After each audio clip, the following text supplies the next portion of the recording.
Yeah, Okay. that's what one thing I'm thinking. All right. And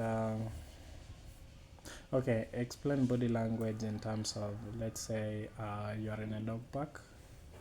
Yeah. So like in relation to you and the other dogs, not just to Bella only.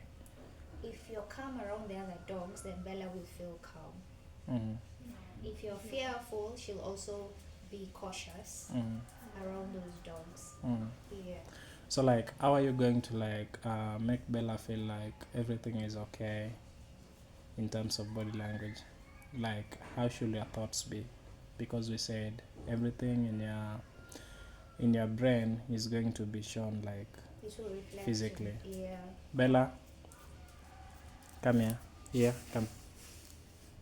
It's okay. Mm-hmm. It's okay. I'm breathing. No fast movements.